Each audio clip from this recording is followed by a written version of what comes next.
सभी भक्तों को मेरा सादर प्रणाम। आज मैं शिव भक्ति की एक और कथा आप लोगों के सामने लेकर आया हूँ। सभी भक्त इस कथा को प्रेम से सुने। प्रिय भक्तों, एक बार की बात है, भगवान शिव सन्यासी का रूप धारण करके पृथ्वी लोक पर पहुंचे। अगर आप यह कहानी सुन रहे हैं तो पूरा सुनिए। इस कथा को आधा अधूरा छोड़कर जाने की गलती मत करिएगा, क्योंकि इस पवित्र कथा को पूरा सुनने से मनचाहा फल की प्राप्ति होगी। इसलिए इस कथा को पूरा सुने।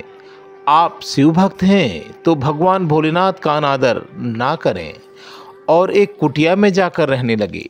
वहाँ बहुत सारे शिष्य ज्ञान लेने के लिए उनके पास आने लगे और उन सबको वह ज्ञान देने लगे। एक दिन की बात है, संध्याकाल का समय था।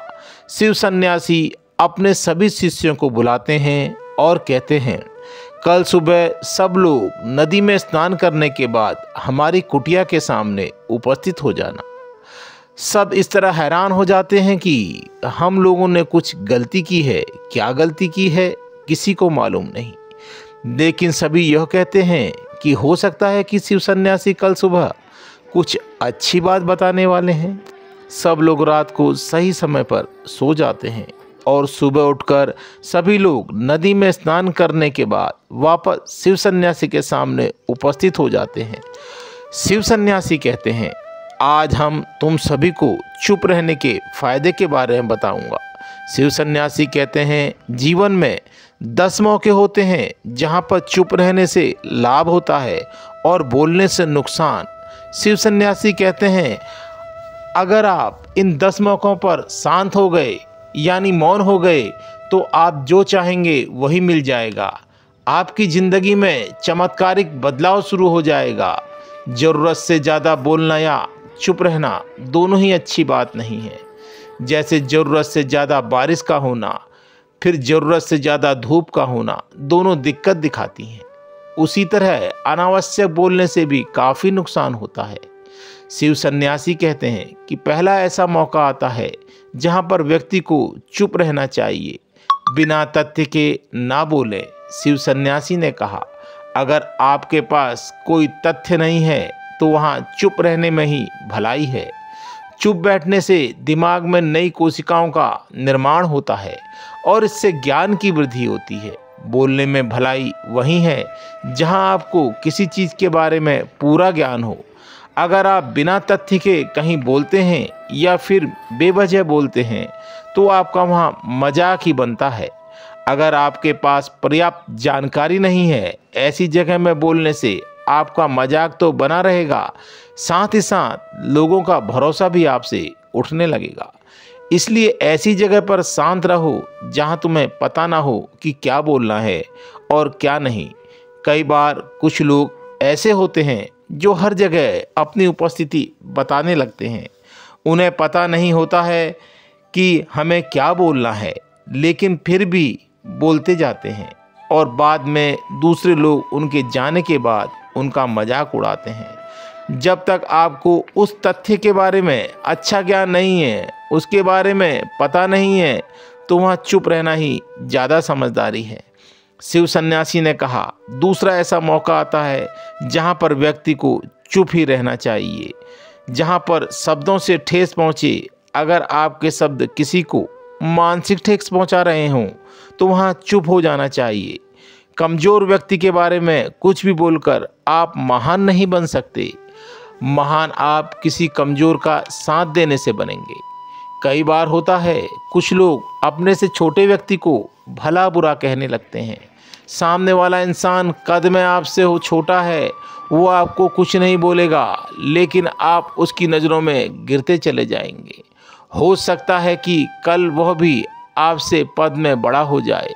पद में आपसे जब वह बड़ा हो जाएगा तो आज जो रवैया आपका उसके साथ है, आने वाले समय में वह भी आपके साथ वही करेगा।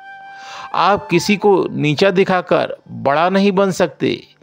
बड़ा बनना है तो अपने से छोटों को इज्जत करना सीखो और साथ ही साथ बड़े लोगों का भी सम्मान करना चाहिए। लोगों को लगता है कि अगर वह अकड़ कर बोलेगा और सामने वाले को नीचा गिराने की कोशिश करेगा तो वह बड़ा बन जाएगा। तो यह उन सब की भूल है। बड़े होने की वजह आप उनकी नज़रों में गिरते चले जाएंगे। शिव सन्यासी ने आगे कहा, इसलिए शिष्यों, तुम जब भी बोलना आदर भाव से बोलना, ताकि तुम्हारी बात लोगों को अच्छी लगे। बोलने में भाई बहन, माता पिता, मित्र इत्यादि संबोधन शब्दों का इस्तेमाल जरूर करें। इससे तुम्हारी मान प्रतिष्ठा तो बढ़ेगी ही साथ लोगों की नज़रों में तुम समझदार व्यक्ति बन जाओगे। शिव सन्यासी ने आगे कहा, तीसरा मौका ऐसा आता है जहाँ पर व्यक्ति को चुप रहने में ही भलाई है। क्रोध या घृणा करने वाले लोग जब कोई सगा संबंधी आप पर क्रोध करे और आपका अपमान करे तो आपको उस वक्त चुप रहना चाहिए, ताकि सामने वाले का गुस्सा पूरी तरह से फूट जाए। आप यदि सही हैं तो आप उससे कभी भी माफ़ी मत मांगिए और चुप रहकर ही समय समय का इंतज़ार कीजिए। वह खुद आपसे माफ़ी मांगेगा जब उसे अपनी गलती का एहसास होगा। शिव सन्यासी आगे कहते हैं कि अगर आपका कोई सगा संबंधी आप पर क्रोध कर रहा हो और आप उस समय शांत हैं तो यह आदर सम्मान देने की निशानी होती है। इससे ना कोई छोटा होता है और ना कोई बड़ा। अगर आपको क्रोध आ रहा है तो आप या तो वहाँ से किसी का अनादर किए बिना चले जाएं या फिर चुप रहें। क्रोध करने से आपके रिश्ते खराब होंगे। क्रोध करने से हमेशा क्रोध करने वाले व्यक्ति का ही बुरा होता है। शिव सन्यासी आगे कहते हैं, चलो आज आप लोगों को एक कहावत के माध्यम से समझाता हूँ। एक बार की बात है, एक सांप जंगल में भागते हुए किसी सेठ के घर में पहुँच गया। लोगों ने छेड़खानी की तो वह बहुत क्रोधित हो गया, जिससे घर में जो तलवार पड़ी थी उसी से लिपटकर उसे कसने लगा और धीरे धीरे सांप का पूरा शरीर कट गया। ठीक उसी प्रकार हमारा गुस्सा भी हमारे शरीर को तलवार की भांति काटता चला जाता है।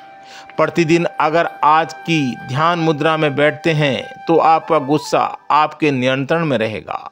शिव सन्यासी आगे कहते हैं कि यहाँ तो एक तरीका है कि आप प्रतिदिन ध्यान का अभ्यास करें। इससे आपके शरीर में जो हार्मोन्स गुस्से को बढ़ावा देते हैं वो सब तुम्हारे नियंत्रण में रहेंगे, जिससे शरीर में आए गुस्से पर आसानी से तुम काबू पा लोगे।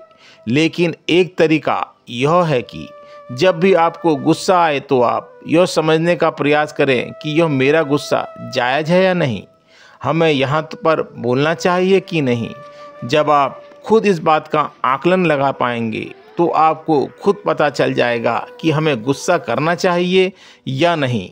फिर भी आपको गुस्सा आ रहा है तो आप वहाँ से हटने का प्रयास करें, वहाँ से दूर चले जाएं। धीरे धीरे समय के साथ आपका दिमाग शांत हो जाएगा। शिव सन्यासी ने कहा, चौथा ऐसा मौका आता है जहाँ पर इंसान को बहुत ही समझदारी के साथ काम लेना चाहिए। वहाँ पर आपको चुप रहना ही चाहिए जहाँ पर इस मुद्दे से आपका कोई संबंध ना हो। अगर आपका किसी मुद्दे से कोई संबंध ना हो तो वहाँ आपका चुप रहना बनता है। बिना किसी वजह अगर आप दूसरे के मुद्दे पर बोलेंगे तो यह आपके लिए हानिकारक होगा। इसमें केवल और केवल आपका ही नुकसान है। जल्द ही आप किसी दो लोगों के बीच हो रहे विवाद में जल्दी अपनी टांग न डालें। अगर सामने वाला आपको बुला रहा है अपना झगड़ा शांत करने के लिए तो ही आप वहां पर जाएं। किसी की व्यक्तिगत जिंदगी में दखलंदाजी नहीं देनी चाहिए जब तक कि वह व्यक्ति आपको नहीं बुलाता है। अपने झगड़े को शांत करवाने के लिए कुछ लोग फालतू में दूसरे के विवाद में कूद पड़ते हैं। इससे उनके मान सम्मान मर्यादा पर लोग उंगली उठाने लगते हैं। शिव सन्यासी कहते हैं कि पांचवा ऐसा मौका आता है कि जहां पर व्यक्ति को बहुत ही समझदारी के साथ चुप रहना चाहिए। आपके शब्दों में किसी मित्र को हानि ना पहुंचे। अगर आपके शब्द सामने वाले के परिवार या मित्रों की प्रतिष्ठा के बारे में बुरी झलक दिखाता है तो आपको चुप रहना चाहिए। किसी के परिवार या फिर मित्र के बारे में बुरा बोलने से केवल आप ही बुरे बनेंगे। जो चीज़ आसानी से ख़त्म की जा सकती है उसे अपने शब्दों से पता ना करें। बिना चिल्लाए बात करने का प्रयास करते रहना चाहिए। अगर आप बिना चिल्लाए कोई बात नहीं कह सकते तो आपके चुप रहने में ही भलाई है। किसी पर चिल्लाने से आपके व्यवहार के बारे में पता चलता है। ज़्यादा बोलने से चीज़ें हमेशा खराब ही होती हैं। कई बार कुछ रिश्ते ज़्यादा तेज़ बोलने की वजह से टूट जाते हैं। इसलिए अपनी आवाज़ में मीठापन लाएं। अपने शब्दों से अपने दोस्तों को हानि नहीं पहुंचनी चाहिए।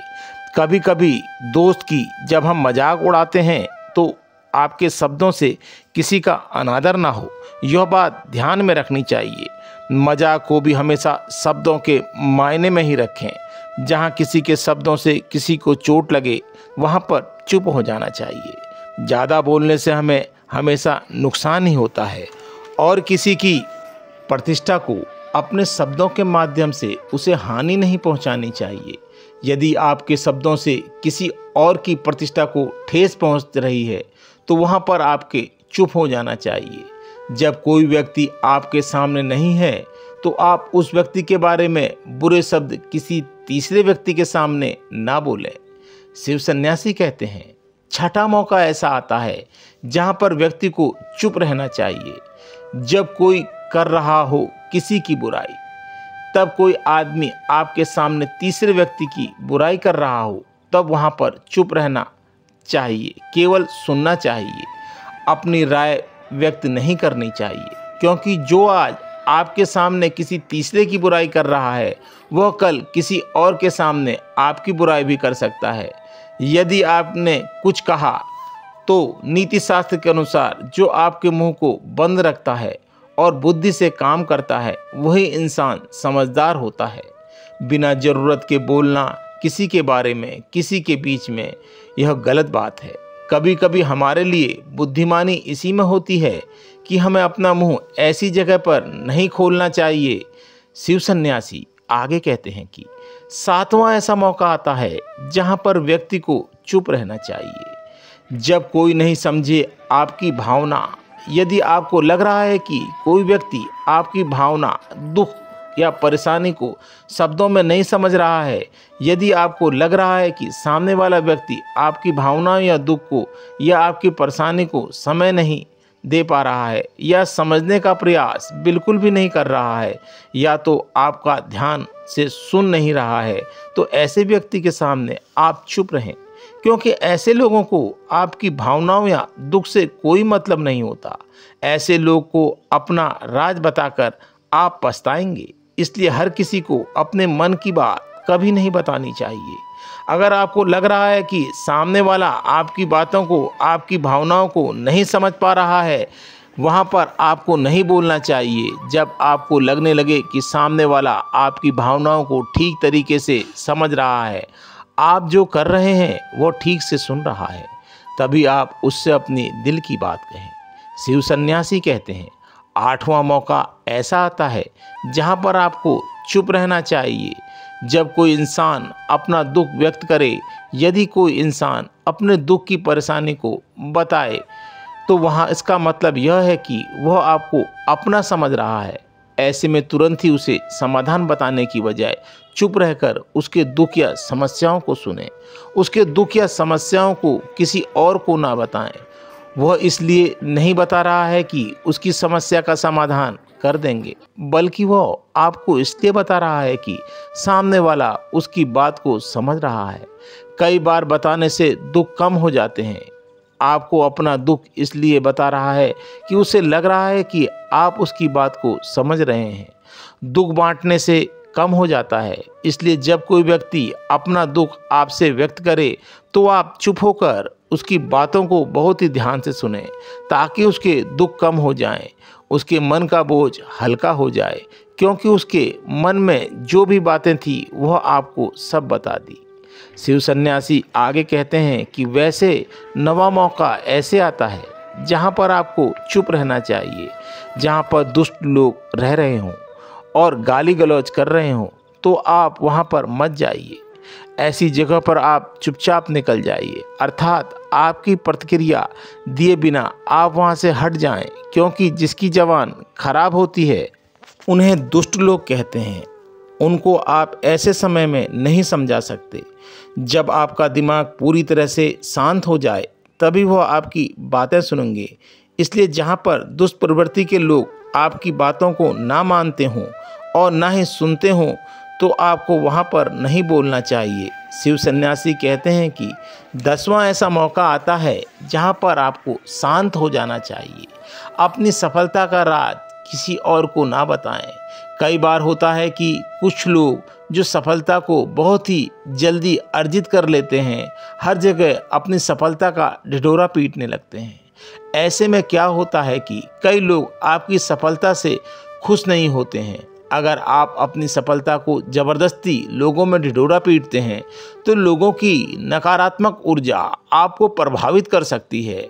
जब आप सफल होंगे तो सबको पता चल जाएगा कि आप सफल हो गए हैं। ढिढोरा पीटने से नुकसान आपका ही होगा। इतना कहकर शिव सन्यासी ने कहा, शिष्यों, आज के लिए बस इतना ही। अगर तुम सब मेरी इन 10 बातों को अपने जीवन में अपना लेते हो तो तुम सबका काफ़ी हद तक का कष्ट दूर हो जाएगा। यहाँ से जाने के बाद मेरी यह बातें मानने से आपका जीवन सुखमय हो जाएगा। फिर भगवान शिव कैलाश पर्वत की ओर चल दिए। अगर यह वीडियो बोलते समय बोलने में कोई त्रुटि हुई हो तो उसके लिए मैं आपसे क्षमा मांगता हूँ। और अगर आपको यह वीडियो अच्छा लगे तो कमेंट्स में हर हर महादेव लिखना बिल्कुल भी ना भूलें। हर हर महादेव।